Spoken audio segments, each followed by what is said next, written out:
Hola, bueno, bienvenidos a la primera cápsula. Bueno, esta cápsula va a ser la primera de la primera tanda. Va a ser sobre bases de datos y en particular SQL. Ahora, en esta especial vamos a hacer una introducción un poco a qué es lo que son, de dónde viene con la estadística y en el fondo también cómo se relaciona, perdón, cómo descargar las cosas que les voy a mostrar para usar. Bueno, cápsula especial 1, introducción a las bases de datos. Pum. Bueno, primero van a ser tres cápsulas. La primera va a ser una introducción a las bases de datos en general. Cómo funcionan, cómo trabajarlas, etcétera, etcétera. Luego, en la segunda vamos a construir bases de datos relacionales. Existen las bases de datos no relacionales, pero eso escapa de esta cápsula. Y bueno, las bases de datos que son relacionales, vamos a ver cómo construir una base de datos desde cero, dado un problema.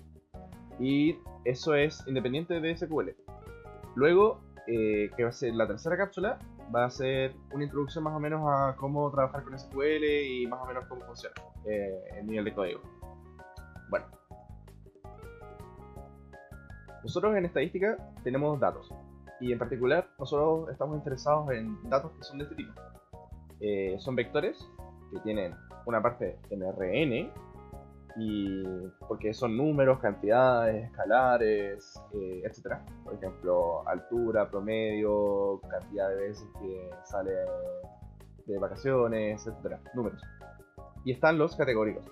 Por eso pongo un cruce entre numéricos y categóricos, porque siempre vas a tener datos que sean, por ejemplo, no sé, todas las películas donde ha actuado Claudio Horta, por decir así. Entonces van a ser varias películas, son nombres y bueno, colores, cosas así, que no hay distancia, por ejemplo, entre los datos. Eso hace que todo sea un poco más complicado. Ahora, eso va a tener algo aparte, que es que vamos a estar interesados después en otros datos que van a tener otro formato, que por ejemplo, por eso puse RL y CK, porque a lo mejor son otros datos que son otros números y otras cantidades, por ejemplo, otras categorías.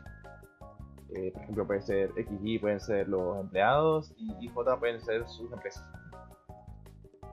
Ahora, nos interesa ver una manera de cómo almacenar o guardar no solo XY y J, sino también su relación. Por ejemplo, no solo tener información sobre una empresa y los empleados, sino qué empleados están en esa empresa. O qué empresas se relacionan entre sí, a lo mejor.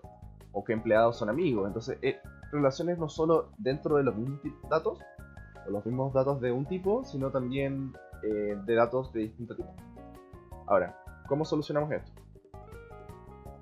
Bueno, esto es una manera súper ingenua, que es hacerlo con un par ordenado. Es decir, tomamos un elemento de un grupo y otro elemento del otro grupo y ¡pum! Los juntamos en un solo vector más cototo. Pero eso es... Ok. Por ejemplo, acá les puse unos punteos. Para Machine Learning es bueno. A veces nomás. Cuando tenemos... No confundan con la notación de target y dato. Esto es cuando tienes dos tipos de datos y los combinas. Es bueno a veces porque lo que nos interesa es que ojalá esté todo junto, todo numérico, y que todo sea un dato cototo lo que estás aprendiendo. Pero bueno, eso es a veces cuando no es muy cototo, porque si es muy grande no gusta. Es malo para aprender. Hay una cosa que se llama maldición de la dimensionalidad. No lo voy a mencionar ahora y no creo que después. Si hago una cápsula de Machine Learning quizás lo menciono. Pero bueno, eso no es lo que importa ahora. Ya. Ok, ¿por qué guardar como datos ordenados es penca? Si bien un dato de tamaño nuevo es malo. Supongo que tienes tus pares ordenados de empresa, empresa y empleado. Entonces, empresa, empleado, empresa, empleado, empresa, empleado. Y de repente llega, por ejemplo, cafeteras. Las empresas tienen cafeteras. Y las cafeteras no son empleados. Entonces vas a tener que hacer un nuevo dato que sea empresa y su cafetera. Y eso es penca, ¿por qué?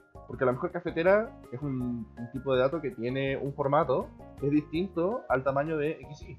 Entonces, si lo quieres guardar todo y que todos los datos conversen, vas a tener que hacer algo muy grande, que sea del tamaño de la empresa, por ejemplo, con el empleado y con la cafetera.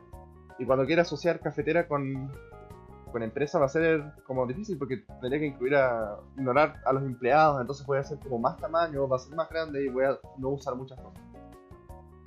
Lo otro, si hay muchas relaciones, es horrible. Si tienes un par ordenado y hay muchas relaciones, por ejemplo, no solo entre los empleados, sino que entre los empleados, por ejemplo, hay jerarquías, o las empresas, algunas son competidoras, otras son aliadas, más tipos de cosas, más tipos de relaciones es mucho más difícil, porque un par ordenado no almacena toda la información posible. Supongamos que, por ejemplo, tenemos relaciones entre un dato y otro, y dedicamos ahora una nueva columna para la relación que tienen. Entonces, mientras más relaciones hay, más grandes son los datos y peor para nosotros, porque los vamos a querer trabajar. Y bueno, lo último es que para un IJ puede haber muchos XY. Por ejemplo, una empresa puede tener cientos de empleados. Entonces, cuando guardemos empresa-empleado, todos juntos, vamos a guardar la información de la empresa muchas veces. Entonces, al final nos vamos a perder memoria y si ustedes llegan con esta solución, nos van a patear porque no es sostenible en el tiempo. Ahora, solución ingenua. Todo mezclado, pero lo guardamos solo una vez. Entonces metemos acá en una caja, metemos a la empresa, al empleado número 1, y a la cafetera, y a el color de la pared, todo. Todo está mezclado ahí, en una caja. Y eso tiene pros y contras. A veces se usa. Por ejemplo, si tenemos una cosa o base de datos de algo que estamos empezando un trabajo y no cachamos más o menos qué es lo que va a venir y de repente, no sé, vamos a meter remedios porque la empresa vende remedios y whatever. Entonces, cuando no tenemos muy claro cómo es la estructura, puede ser útil. Vas ordenando, metiendo cosas, es como cuando estás vistiendo y guardas la ropa en un montón, como en una tabla, y ya, pues, eso sirve al principio cuando estás eligiendo qué ponerte, pero después, si quieres elegir qué ponerte todos los días, y bueno, la verdad es que no voy a cuestionar sus mañanas, pero no es sostenible a largo plazo. Luego, podemos intentar ordenar un poco. Por ejemplo, hacer como esta caja donde tenemos todo, o nuestra pieza donde tenemos todo el montón de ropa, pero tenemos dos montones de ropa. Uno donde van las chaquetas y otro donde van los calcetines. En el fondo sigue desordenado y sigue estando en tu pieza dos montones, pero al menos son dos montones, tienen un poco de separar. Pero bueno, eso va a ser costoso porque si yo después quiero guardar también las poleras y voy a tener que hacer otro montón y sacarlos de las otras partes, es complicado, especialmente si es que tenemos todo junto. Y ahora, tenemos una cosa súper buena de esto, que si nosotros llega un dato nuevo, por ejemplo, el nuevo ejemplo de la ropa, llega un gorrito, no teníamos gorrito, nos regalaron un gorrito. Y llegamos, y no nos importa dónde guardamos, lo tiramos adentro de la pieza nomás. Chao.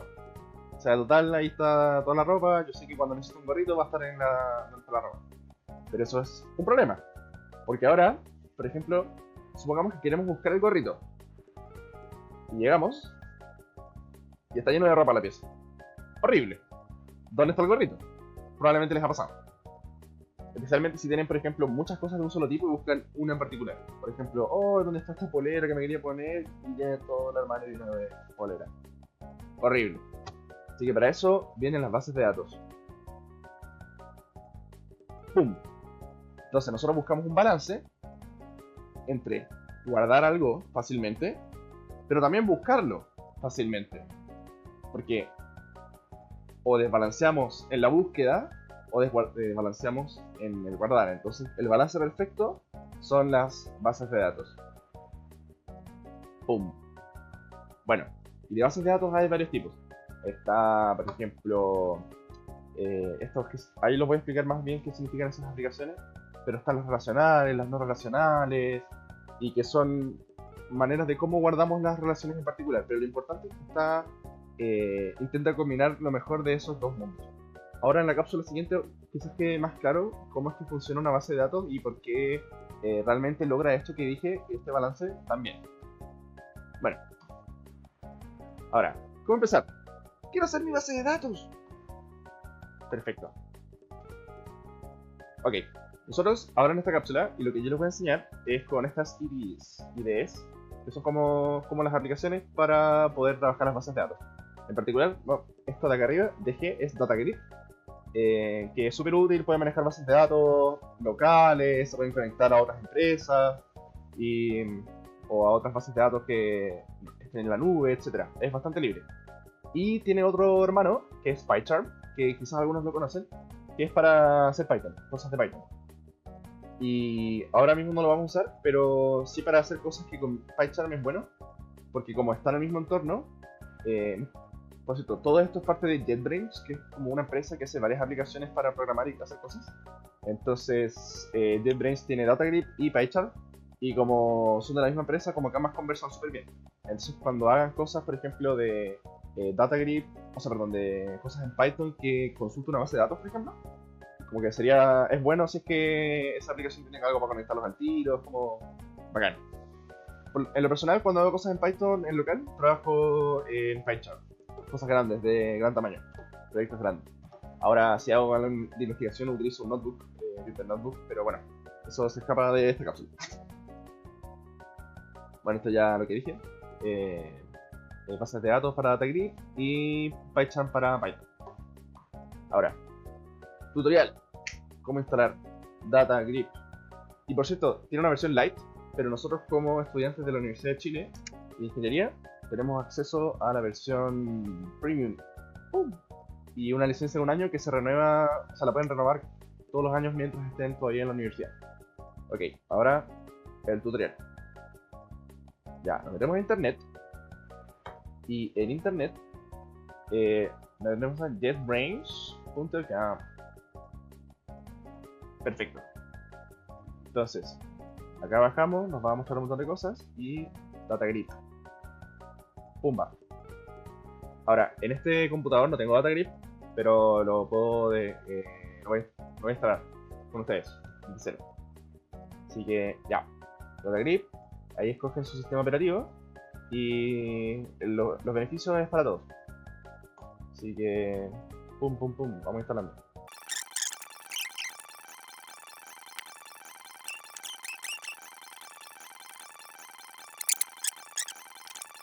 Ya, veamos que sí. Y pum. Ahí lo pongan, les recomiendo que lo pongan ahí. Y esto de acá. En el escritorio yo lo pondría, asociar los archivos .sql también. Y esto no es necesario. Eso es, si es que está en el Linux, quizás sí es más importante. Por el tema de poder utilizar la consola más fácil. Perfecto.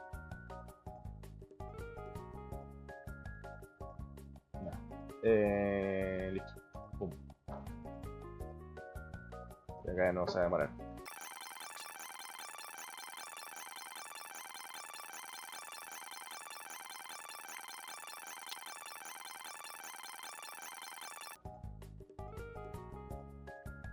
Ya.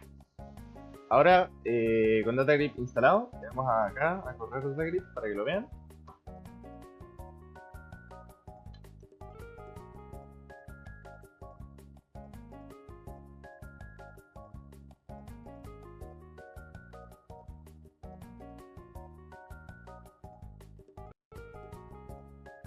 Perfecto. Ya, esto me sale a mí, solamente porque yo tengo una cuenta de JetBrains, pero le van a saltar si es que les sale.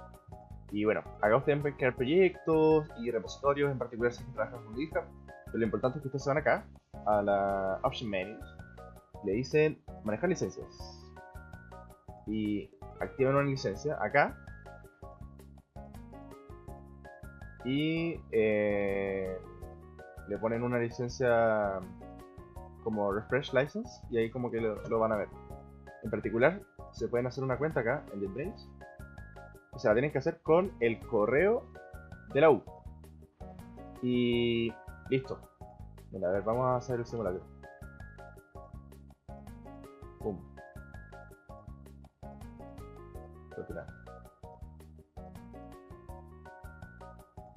Y listo.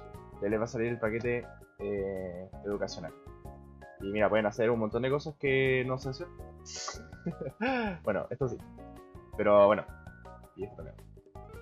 Así que ya saben, ya saben. Perfecto. Así que eso sería por este capítulo. Después vamos a ver mejor cómo funciona DataGrid y en particular MariaDB, que es lo que vamos a estar usando. Así que éxito.